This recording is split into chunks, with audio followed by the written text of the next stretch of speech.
So welcome back to my channel guys. मैं हूं आपका दोस्त भास्कर वर्मा, लेके आया हूं HTML सीरीज की एक और वीडियो। दोस्तों कुछ वीडियोस पहले हमने डिस्कस किया था बेसिक टेक्स्ट फॉर्मेटिंग के बारे में, जिसके अंदर हमने टेक्स्ट को और लाइंस को फॉर्मेट के अंदर दिखाया था डिफरेंट डिफरेंट, जैसे कि इटैलिक फॉर्मेट के अंदर बोल्ड करके दिखाया था, अंडरलाइन करके दिखाया था। तो आज की वीडियो भी कुछ सिमिलर होने वाली है बट यूजिंग डिफरेंट टैग्स। तो उनके मतलब मैं आपको बताऊंगा। सबसे पहले अपनी इंडेक्स फाइल को मैं कोड एडिटर के अंदर ओपन कर लेता हूँ। रिजल्ट शो करने के लिए मैंने पहले से ओपन करके रखा है अपना ब्राउजर। तो जो हमने स्टाइलिंग के लिए जो हमने पहले टैग यूज किए थे, ठीक है, उनमें से थे इटैलिक,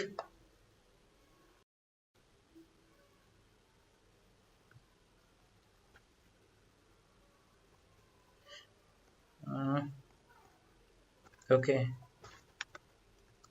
देखिए, तो सबसे पहले यूज किया था इटैलिक।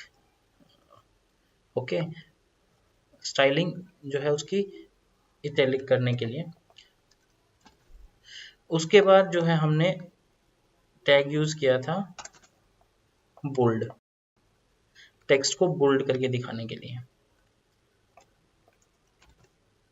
उसके बाद हमने जो है यूज किया था आपका अंडरलाइन के लिए यू, टेक्स्ट को जो है अंडरलाइन करके दिखाने के लिए। तो दोस्तों ये तो बात हो गई आपके नॉर्मल स्टाइलिंग की, कि जब टेक्स्ट का सिर्फ स्टाइल हमें चेंज करना होता है तो इटैलिक के लिए आई टैग, बोल्ड के लिए बी टैग और अंडरलाइन के लिए यू टैग यूज करना होता है। ठीक है, बट जो इफेक्ट इनके साथ आता है मैं आपको वो भी दिखा देता हूँ। ये देखिए, ये आपका ओके, सो ये आपका इटैलिक में आ गया, ये आपका बोल्ड में आ गया और ये आ गया आपका अंडरलाइन में। ठीक है, ये रही स्टाइलिंग की बात। अब कुछ एक टैग्स के बारे में जो मैं डिस्कस करना चाहता था वो थे आपके, सबसे पहला टैग आता है आपका emphasis tag. Okay, emphasis tag.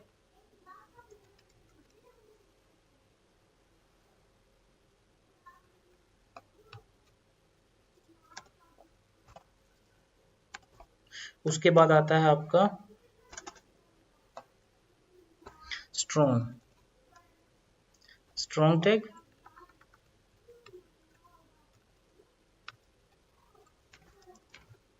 उसके बाद आता है आपका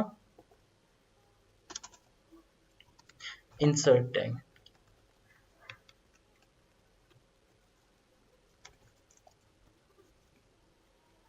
इनको क्या करता हूं मैं, यहां से उठा के यहाँ पे प्लेस कर देता हूँ। इसे मैंने उठाया, आई के बाद प्लेस कर दिया, स्ट्रॉन्ग को मैंने उठाया, बोल्ड के बाद प्लेस कर दिया। ऑलराइट, सो अब इफेक्ट देखिए आप, रिफ्रेश करता हूं, देयर यू गो। तो आपने देखा कि यहाँ पे टैग्स बिल्कुल अलग अलग यूज कर रहा हूँ बट सेम सा ही रिजल्ट आ रहा है कुछ। ठीक है, ये भी इटैलिक में आ रहा है, same font same size, same font same size but bold में आ रहा है, सेम फॉन्ट सेम साइज आ रहा है आपका अंडरलाइन के अंदर। ठीक है, तो डिफरेंस क्या है इसके अंदर? तो मैं बताना चाहूंगा कि जो ये जो आई, बी और यू यानी इटैलिक, बोल्ड, अंडरलाइन है, ये सिर्फ टेक्स्ट के फॉर्मेटिंग के लिए यूज होता है। ठीक है, उसके स्टाइल करने के लिए कि आपको बोल्ड दिखाना है, अंडरलाइन दिखाना है। बट जो EM, स्ट्रॉन्ग और INS जो टैग है, ये आपके सिमेंटिक टैग्स होते हैं, यानी इनका अपने आप में कोई ना कोई मतलब होता है। जैसे आप कोई चीज बोलते बोलते, पढ़ते पढ़ते आपको कोई चीज बहुत स्ट्रांगली प्रोनाउंस करनी है, ठीक है, तो स्ट्रांगली प्रोनाउंस करने के लिए जो ब्राउजर जो होगा, ठीक है, उसके अंदर स्ट्रॉन्ग जो है टैग का यूज होगा। इफेक्ट दोनों का सेम है, देखने पर दोनों बोल्ड है, बट जब ब्राउजर इसे प्रोनाउंस करेगा उसे नॉर्मली पढ़ेगा, बट जब इस स्ट्रॉन्ग वाले हिस्से को जब वो पढ़ेगा तो थोड़ा स्ट्रांगली प्रोनाउंस करेगा, क्योंकि ये एक सिमेंटिक टैग है। स्ट्रॉन्ग इसका अपना एक मतलब होता है, जस्ट स्टाइल इसका बोल्ड होता है।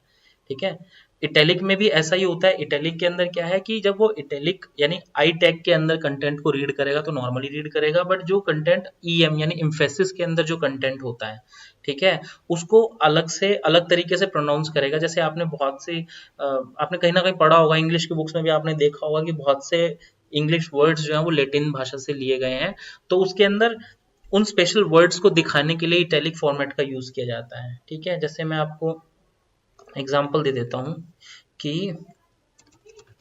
In fact had been taken from Latin de facto. ठीक है, तो इसके अंदर आप जो है एम्फेसिस का यूज करेंगे। रिजल्ट मैं आपको डिस्प्ले करवा देता हूँ।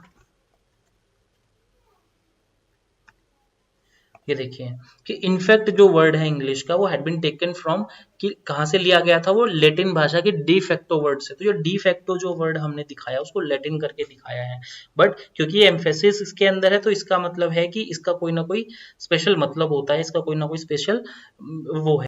बट जो आई है वो सिर्फ स्टाइलिंग के लिए, आपको जिसे सीधा दिखाना आप सीधा दिखाओ, जिसे आपको टेढ़ा करके तिरछा करके दिखाना है डायगोनली, वो आप आई टैग करके दिखा सकते हो। आईएनएस का मतलब होता है इंसर्ट, यानी ये चीज जो है ये वेब ब्राउजर के अंदर बाद में ऐड की गई है, वेब पेज के अंदर बाद में ऐड की गई है, उसके लिए आप ये जो है आईएनएस दिखाया जाता है। यानी कुछ पेजेस होते हैं ना उसके अंदर हम जिसमें कुछ ना कुछ हम अपडेट्स देते रहते हैं कि भाई हाँ आज की अपडेट ये है, कल की अपडेट ये होने वाली है, या जो लेटेस्ट जो चीज ऐड होती है ना तो उसको आईएनएस टैग के बीच में करके दिखाया जाता है, ताकि पढ़ने वाले को अंडरलाइन देख के ये हो जाए कि हाँ ये चीज जो है इंपॉर्टेंट है और ये बाद में ऐड हुई है। तो दोस्तों आशा करता हूँ वीडियो आपको पसंद आई होगी। Don't forget to like subscribe and share this video. उम्मीद है कि आप वीडियो देखने के बाद जो है प्रैक्टिकली ट्राई कर रहे होंगे। मिलते हैं नए टॉपिक नए वीडियो के साथ, तब तक के लिए गुड बाय, टेक केयर।